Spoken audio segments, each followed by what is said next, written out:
Well, hello there and welcome to Travels with Geordie. If this is your first visit, my name is Peter Knowles and I live on this classic wooden motor cruiser here in Victoria, British Columbia, along with the loving memory of my pup Geordie, all the while fixing it and others up for some pretty ambitious cruising. If that's the sort of thing you might find interesting, please consider sticking around and subscribing. I'd love to have you.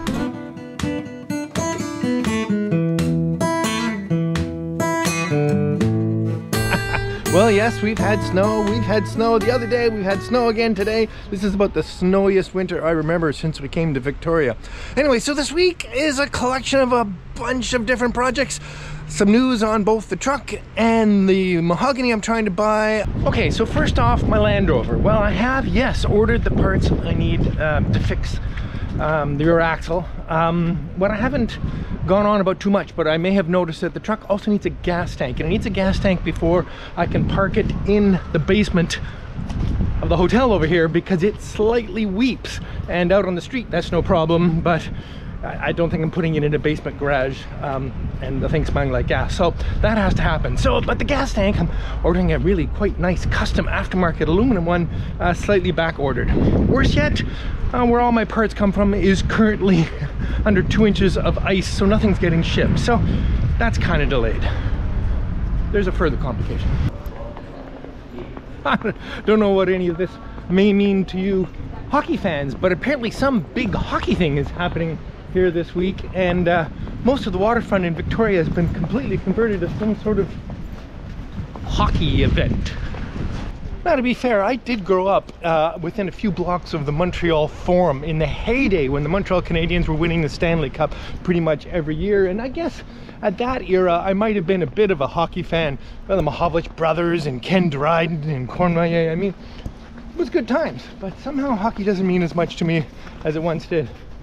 Perhaps the snow is actually completely fitting for this, but I have a feeling it's kind of making it a little more difficult for these people. And so yes, back to the added complication. Well, that would be in the form of Lady Zephyrus's little Toyota developing a myth to the point where we can't really drive it on the highway until that's sorted out. So I'm gonna have a look at that later today.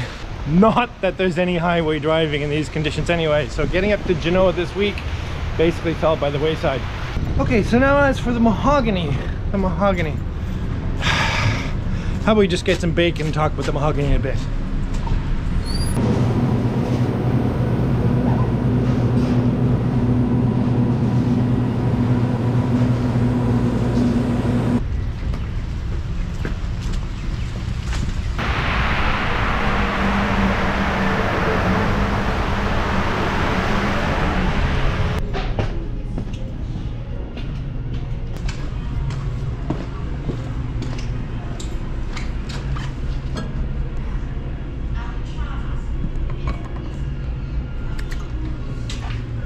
Okay, the mahogany. Well, if you've been following along at all, you'll know that I've been planning to replace all the cabin sides on MV Geordie, which is basically all the visible mahogany on the outside of the boat.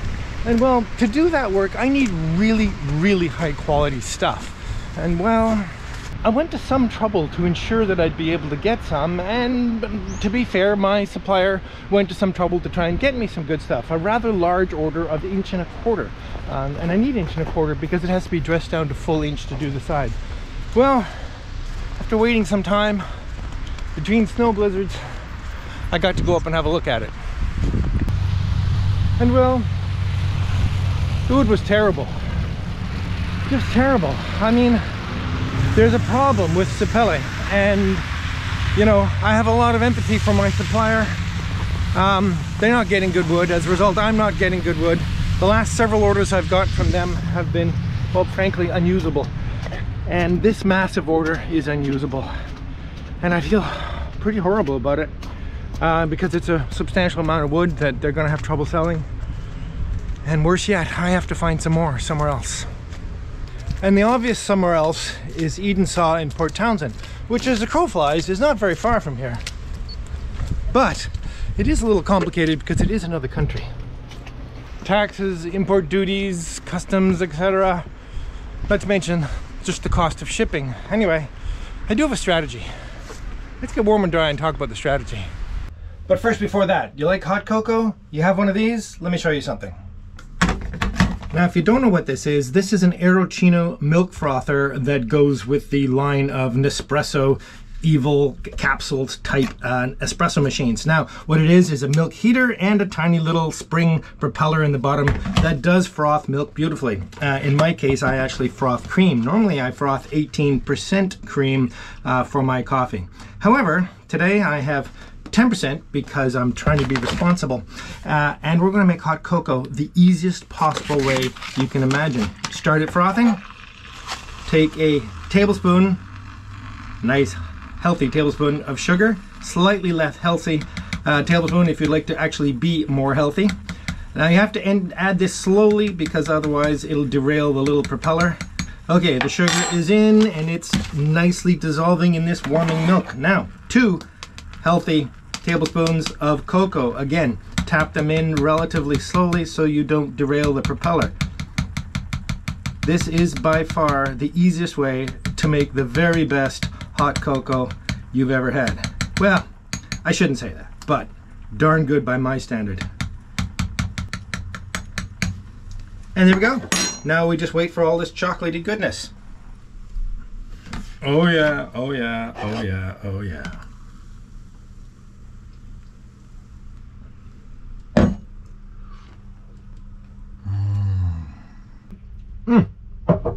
Okay, so here's the strategy. If you're not familiar, Edensaw is a major wood importer and mill located in Port Townsend in Washington State, which as the crow flies, as I mentioned, is very, very close to here, not so easy to drive from here. However, they are a pretty significant standard wood supplier, especially to the marine industry. Now, I've talked to the lead marine salesperson there, and they have assured me that they can get the wood I'm looking for in the highest quality. What they aren't familiar with is importing it. So I'd have to find a way to get it here. Now, happily, a very kind fellow who's a viewer out there has offered to actually truck the wood across the border for me, but I don't want to put him in a situation where suddenly import costs and duties and stuff turn into a big mess. So I'm going to do a test import. As soon as the truck is running, I'm going to take the Coho ferry from downtown Victoria to downtown Port Angeles, which is a short drive along to Port Townsend. Have a real chat with him about the wood, make sure we're on the same page, and buy enough wood to get a few little projects done, bring it back in the truck, and go through the whole import process with Canada Customs. And if that seems to be a reasonable process, I'll make the big order and we'll get the big wood. That's the plan, at least for now. Okay, then I think I owe you all an explanation of what it was that was unsatisfactory about the wood that was available locally. And I want to start with this with, I had been looking for, and I tried to make it very clear that this wood had to be exceptional quality because it was for the cabin sides of MV Geordie, which is the signature, the most obvious, the most apparent wood on the entire boat, and that has to be straight grained, free of defects, and free of possible future movement, twists, etc. So the deficits as I see them in wood are any kind of warp, which is either cup or twist or crook, and I can talk about those in later detail. And then the most fundamental would be knots in the wood. Followed by knots is something called figuring, which isn't exactly a knot, but it's where the grain gets a little confused and does this kind of swirly thing. Now, some people are looking for figuring for certain kinds of things. Sometimes the back of a guitar or a piece of furniture will want figured wood because it's true, it does actually look very nice. However, it creates tiny fissures and other voids that are completely unsuitable for boat construction. And of course, it just destroys the overall straight-grained look of a piece of wood. Following that, there would be medullary rays, which we're all familiar with the lines in a piece of wood. If we look at this piece of wood right here, they're the grain which are caused by the annual growth rings. But there's also another set of lines that run radially out from the center of the tree out to the bark, which are called medullary rays, and they are more and less apparent in different woods. They're almost impossible to see. You never see them in good quality Sabelli mahogany. But when they do show, it's a pithy wood. And I don't know what causes it. I'm not a biologist, and when I see it, I know that that wood is just going to be trouble. And of course, it also ruins the look of the general look of the wood. The last thing is something I have no idea what causes it, but it's a general overall pithiness of the wood. It's soft. It doesn't absorb oil and stain properly. It doesn't even sand properly, and it just creates a final finish that is not suitable at all, and I don't know what's causing that, and I don't have enough experience to be able to claim what it is. However, the wood that I looked at had all of those deficits, not so many knots, very few knots, but all of those deficits in most of all of the boards. In fact, every single board had a serious crook in it. Now, crook is generally caused, it's when a piece of wood is curved this way, usually because it's coartesan and the edges of the wood are too close to the sapwood and too close to the heartwood, and they dry at drastically different rates, so it crooks the wood as it's drying. Now, of course, you could dress that wood straight again. However, once you take the edges off, that internal stress wants to straighten that back out again, and you're going to get crook again in the opposite direction in the finished work.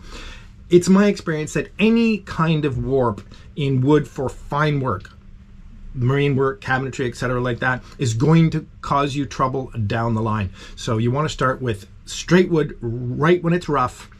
Don't hide it by dressing it. Don't take a cup out by dressing it out. Don't take a crook out by dressing it out. And you'll be in much, much better shape. The last thing I'd like to talk about is the nature of using tropical hardwoods at all. Now, all the monks that I've worked with were all originally made with Honduran mahogany from Honduras.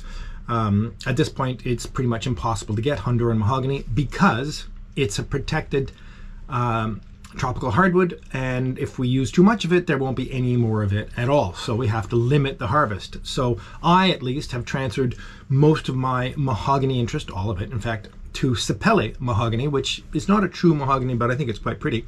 And it comes from Africa. I don't know where, and I don't know about the sustainability of the harvest. It's something I really should pay more attention to and will be moving forward.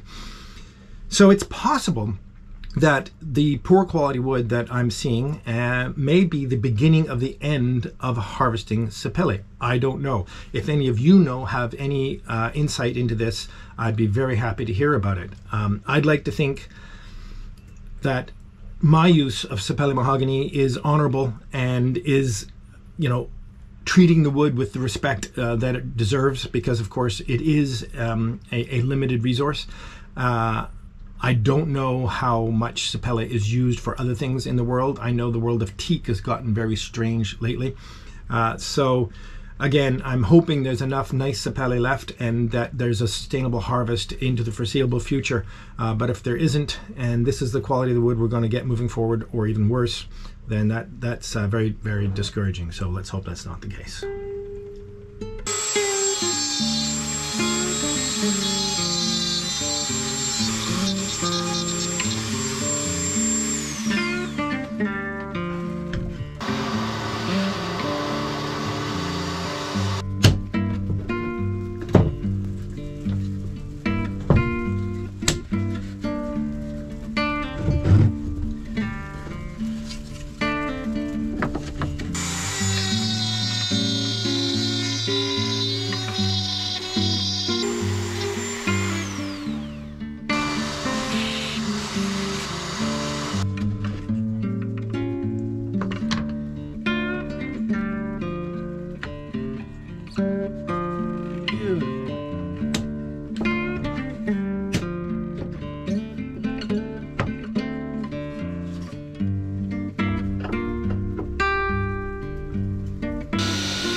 Alright then, with those beautiful hinges on, it's time to start thinking about some sort of catch. And catches are always painful for me because I've never really found catches I really like. There's some really elegant ones that work in interesting ways, but they never seem to fit well with what I want to do. So I'm going to end up with rare earth magnet catches, and these are, well, everyone's familiar with them, these tiny little, I gotta pull a couple apart here. Anyway, tiny little rare earth magnets. These are 3/8 inch size, and I got a bunch of them. And what I'm going to do, instead of just putting one at the center, which is sort of obvious, I'm going to put one in both the top and bottom corners, and that's to make sure that I keep the door taut and square all the time in case it starts to build a twist, and that'll make sure that it's always held straight and can't develop a twist.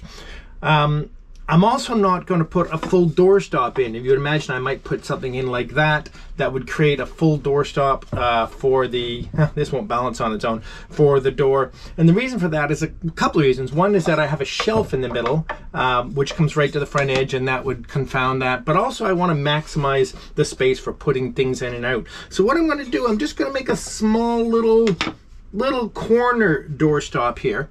That'll only be a square section of this that will sit in the bottom corner and the top corner and house one of these magnets. Now, that magnet will sit against either a magnet or just the head of a screw on the door. Now, I've only bought 6 of the magnets because they actually only had 6 of these in stock.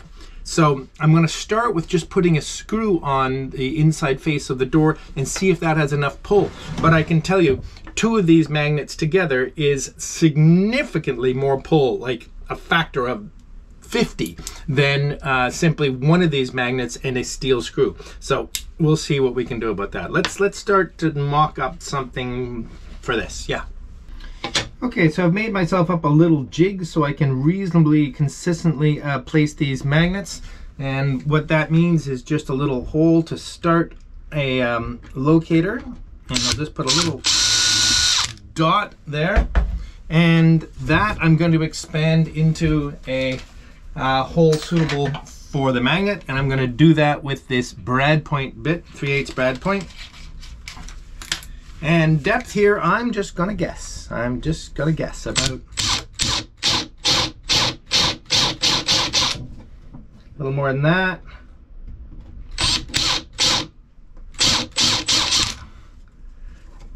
About that. So let's pop one of these magnets in and see how that sits in there. Very nice. You know, that fits in so tight. I was going to epoxy these in, but I may not even bother at this point because that is pretty strong. Anyway, time will tell whether or not, if they get pulled out, I'll epoxy them in. All right then, so I'm going to ease this edge over a little bit, and because I don't want to do too much sanding inside here, I'm going to start this off simply by making some little nicks with my Olfa knife here, and then I'll sand it up when I just can't get any more of this cut off easily.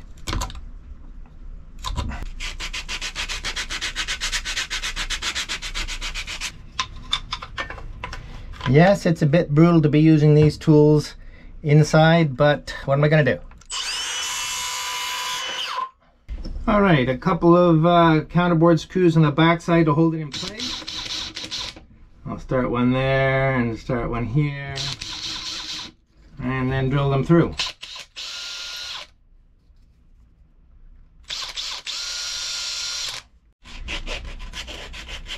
And a little tidy up. And it's going to go in place basically right there.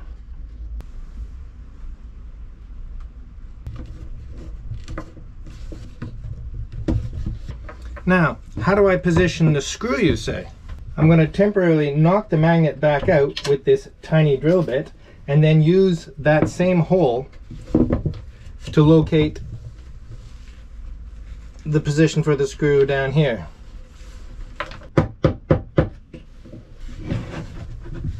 I'll put the magnet back in, drill a tiny counterbore, and pop a screw in. Now, the only steel screws I have aboard right now are these tiny little number 4s. So if this works at all, I may get a larger screw to make sure I get a better click against that magnet. Okay, let's see how this works. Now, there's a bit of spring on this. That's not going to be enough, I can tell. It doesn't even hold it at the bottom. I can feel it clicking in, but actually there's a little stress on this hinge because it's a bit stiff, but even then that is not going to be enough. As I suspected, I'm going to need to put magnet to magnet. Anyway, no harm, just means I can't finish them today. All right, so let's pull this out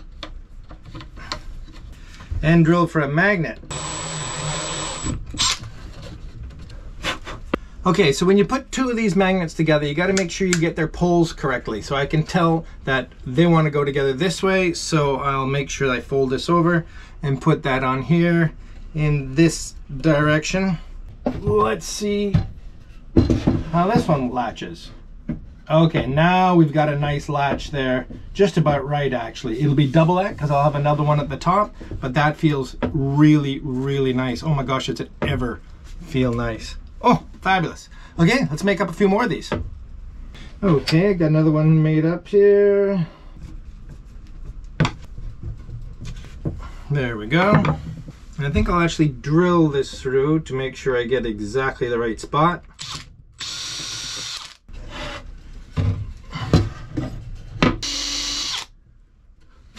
Pop a magnet in there.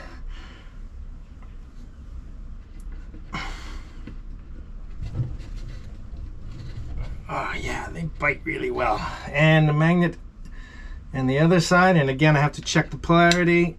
Okay, they want to go that way, so up here. This one will go this way. Excellent. Okay. That is the fully latched cabinet. Oh, I like it. It's just perfect.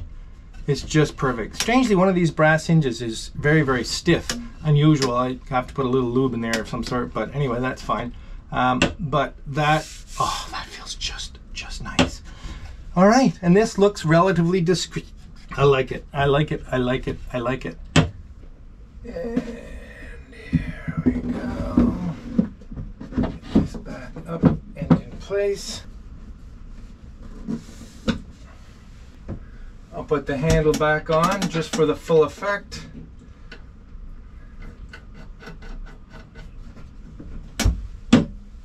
I love it. I love it. I love it. I love it. Okay, I'm gonna actually touch this up with a little oil here and here, put some oil on this, get the shells back in, get the glass panel back in. Whew. And just a little tongue oil on these new little catch panels here. Yeah, very nice.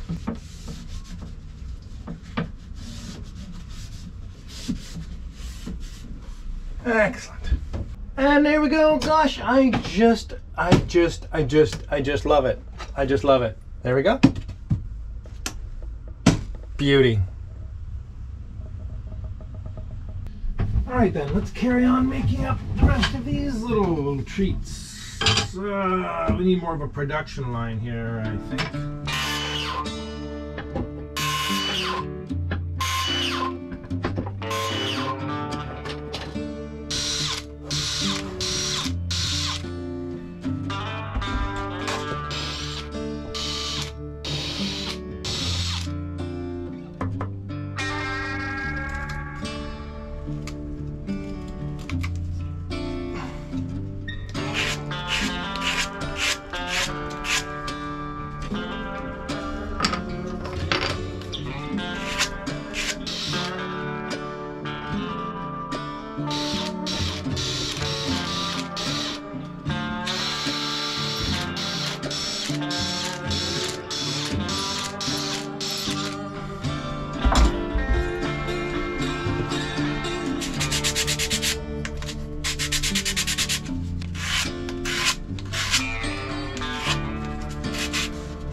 This is a very good example of the problem I had with the wood that I've been buying from my local supplier. This is Sapele mahogany.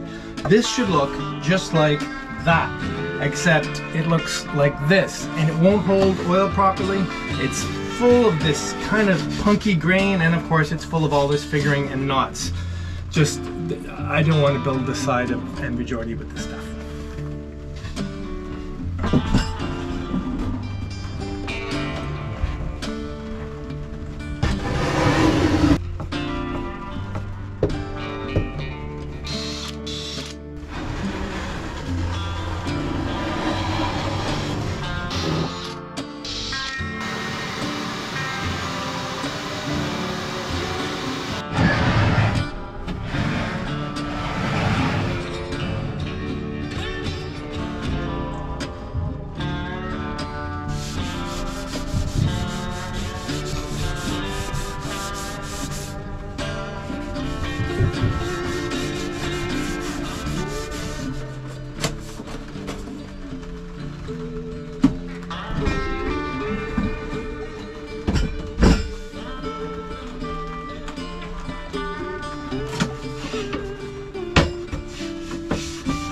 Oh wait, I still have two.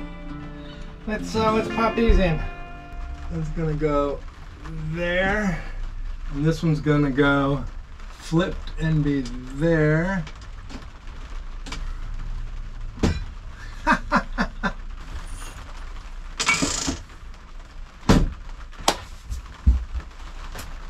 Well, hello and welcome to the Travels with Geordie Beer of the Week, coming to you this week from the cozy wheelhouse of MV Pome. Let's get straight to the beer. This is, I pronounce this Duchesse.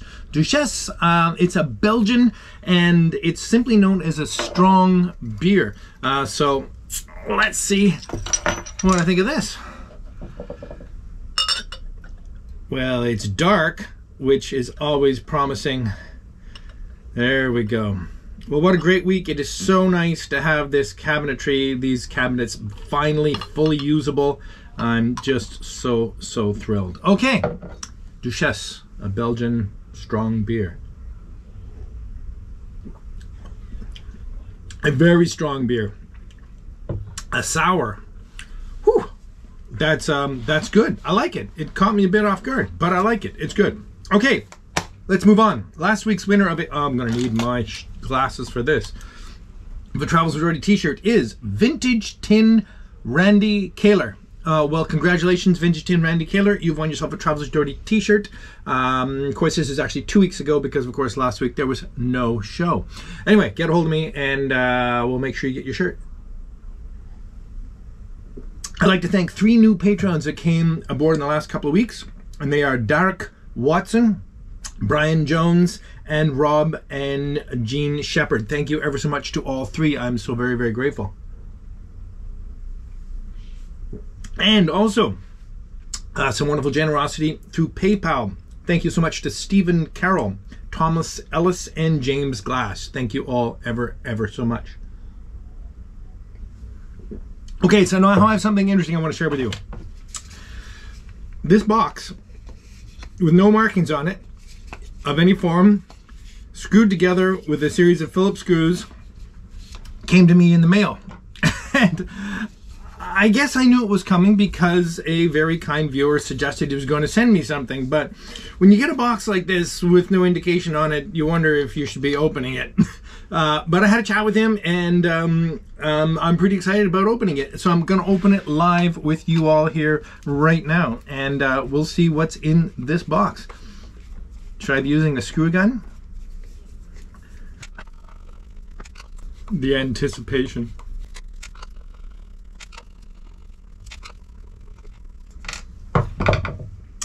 Okay, folks, a sip for good luck.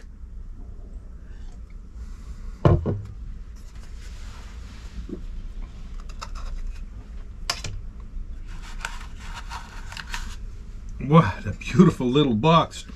Beveled corners, mitered corners. Okay, and here is a lovely note, as well as a lovely, oh my gosh, will you look at this? Unbelievably beautiful compass. I have to loosen this enough to open it up. There we go. Oh my gosh, folks, can you see how this is made? Just beautifully, beautifully, beautifully made. GA head carpentry pencil. Wow, that is just lovely. Marvelous. Marvelous, marvelous, marvelous. And a lovely note from Alan Head. Well, thank you very much, Alan Head. Okay, so I have to read the note that came with it. Hello, Peter. Though similar, this tool is not a compass or a pair of dividers. It is a pair of scribes. The plans were in Wooden Boat magazine some years back in an article by Harry Bryan. I think you will find them handy. I carry a set in my work apron and use them almost daily. Keep up the good work. Merry Christmas, Alan Head. Oh my gosh. Of course, it's a scribe, not a compass. Well, I'm glad I read that before I insisted too much that it was a compass. Well, it's lovely. Thank you very much, Alan. All right, now, well, all you need at this point is a word of the week. It was going to be snow, but somehow scribe, and there's many meanings to the word scribe as well. So, snow, scribe, do with it what you will. See you next week. Cheers. A